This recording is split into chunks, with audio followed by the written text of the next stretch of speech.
Your Excellencies, Mr. President, Baba of the House of Representatives, our leader, the former Commonwealth Secretary General, former presiding officers of the National Assembly, Senate, and House, incumbent members of the National Assembly, former governors here gathered, former ministers, and I must single out Mrs. Marjorie Okadibo, the wife of my late boss, who is here, and for your presence, remember Dr. Chuba Okadibo.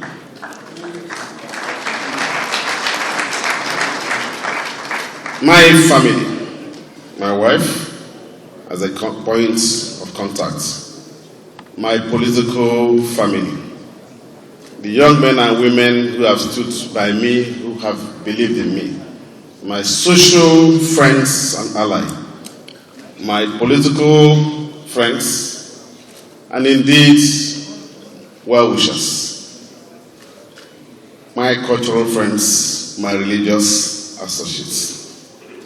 Very distinguished ladies and gentlemen, Dr. Sikibo, you're still owing.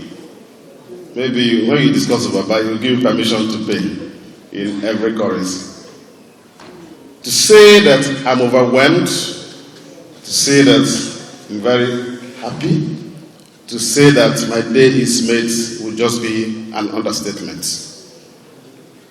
Earlier, Limoke said the man, Emeka, and the family.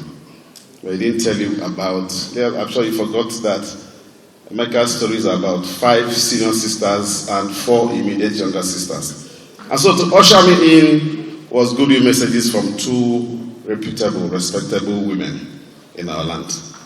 And that gives you an idea of my story. My mom, of blessed memory, would have been overjoyed to be here. And my dear wife, who knows that I'm indeed a good husband.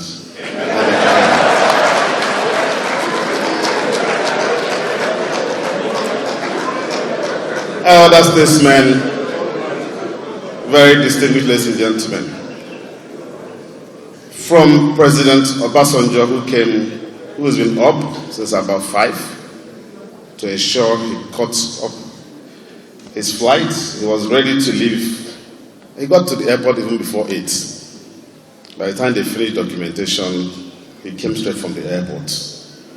Vice President Atiku Abubakar sat dressed ready by 8 a.m. because he said he doesn't want to be late before his boss would. I proceed. To every other person who is here. My best man during my wedding, Andy Esemezie, who lives in Canada, said he must be here to witness this and celebrate his friend. To all of you who have left all that you are doing, I understand, I appreciate. And so that's why when I'm out and about, attending functions of friends, my wife understands why I have to do that. Even when I come back very late at night, she knows why.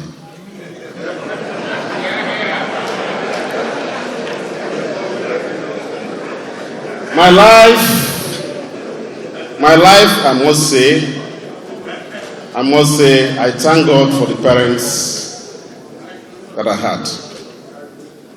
I had a mother who would wake me up by 4 a.m. in the morning when I commit those usual bad behaviors. She would leave me to sleep by 4 a.m. because I was the only boy at the time before being a kid. So I had 5 senior sisters and 4 younger sisters. So my mom would leave me. About 4 a.m., she would use Kuboku. At that time, there would be no interference. So I'm alone in the room with her. So flog the hell out of me. So for the next 2, 3 weeks, 4 weeks, I'll be a big boy. So my father who taught me that, my father said to me, Emeka, the most expensive habit is keeping friends. I said, very expensive. I never understood until today. Some of you have spent millions of naira to keep faith with me today. So now you understand, I understand. Some persons came from outside the country, you have an idea of the cost. And when we were commencing this process, some people felt we were going to discuss Emeka and the issues in Imo State. I'm happy you have seen that that is a matter in the past. That's not the subject.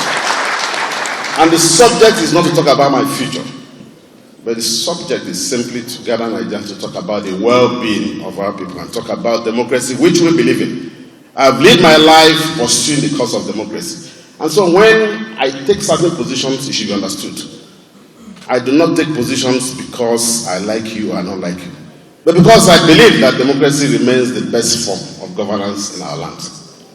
And because I know I do no other business than pursuing this cause, it makes sense for me to do everything to sustain it. And I want to urge everyone that at times like this, that we should all rise and protect this institution.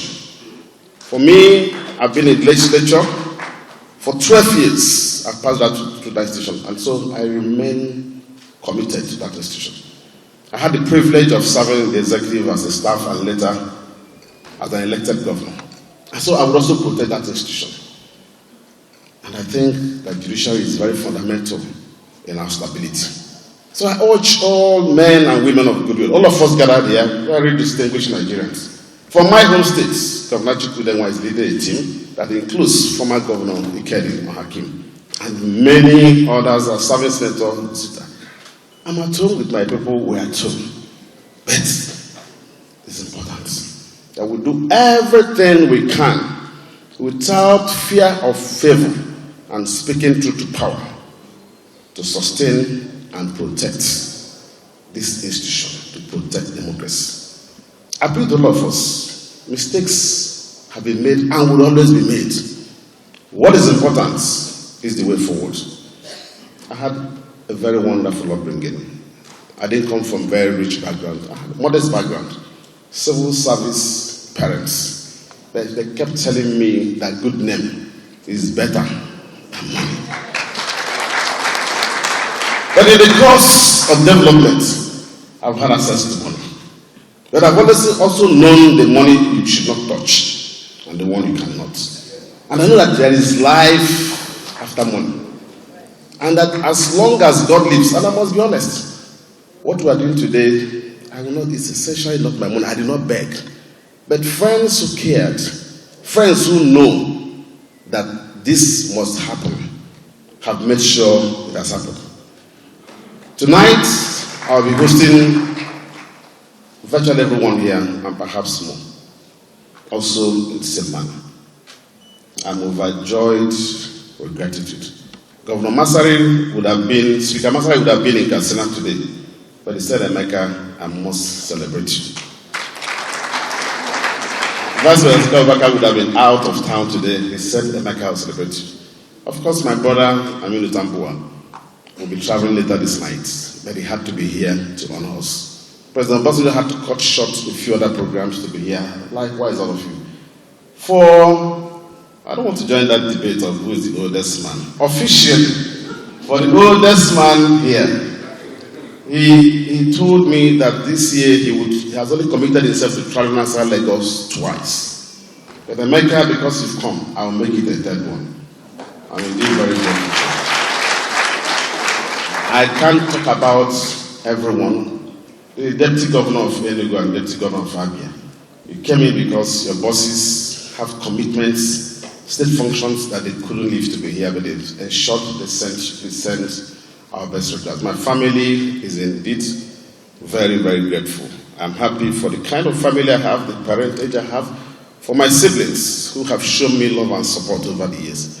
For my wife who has sustained me in prayer that even at very difficult times, will still keep going. That in spite of the tribulations and difficulties that have come our way, that God who remains God and who is. And I must say, sir, I have very wonderful children who are making me proud. For my daughter, whom I told yesterday that if I don't see her, she's in the UK. I said, if I don't see you, I have another daughter. She has called me more than 10 times. And said, Daddy, please, are you sure that you said? I said, well, I'm still watching you. If I see you, I change my mind. But if I don't see you, anything can happen. So just before I got in, she said, Daddy, please don't do that thing you said you will. She enjoys to be the only daughter of the house, to my children who are unavoidably absent because they want to be better than me tomorrow. They would have all been here, and I seek that you all understand. My younger brother, Obina, you've been a rock, and I appreciate you for who you are.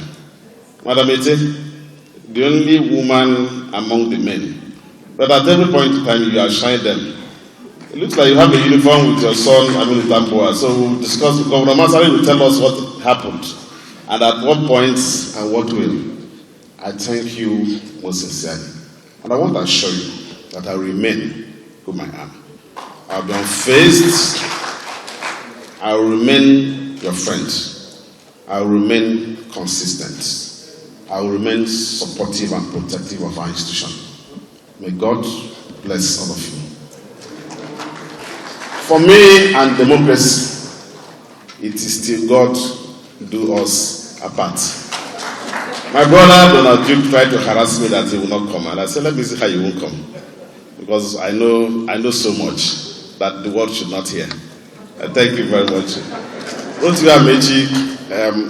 Tomorrow call me senior.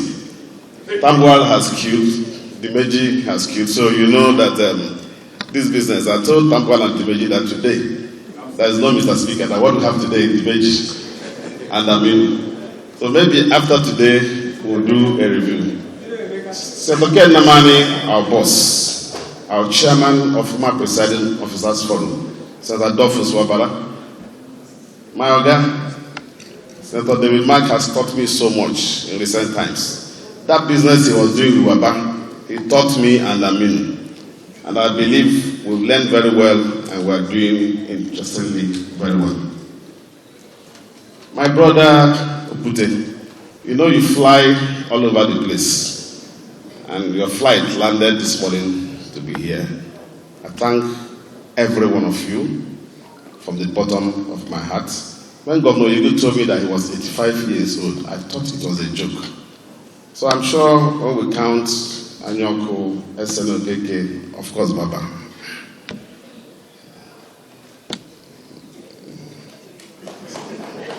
Am I saying anything?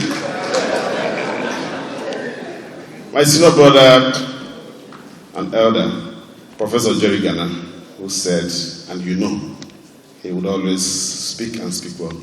Finally, Leali Moke, my senior brother, and your team that have put this together, I remain immensely grateful. All of you who have contributed, all of you who have worked. Kayode came in, he also moves like Tambuwal, so you may not know where he is at any point. But he said to me, wherever I am, I will perch here. Maybe after here, I may not know where next I will go to. So I take notes that here. General Olagose Oyilola, every one of you, Governor Samebu, where do I begin? And the policeman of the house, the honorary policeman, Adamu Waziri, Abdul Fattah, Chief SNOKK, very distinguished ladies and gentlemen, I am happy. God bless you.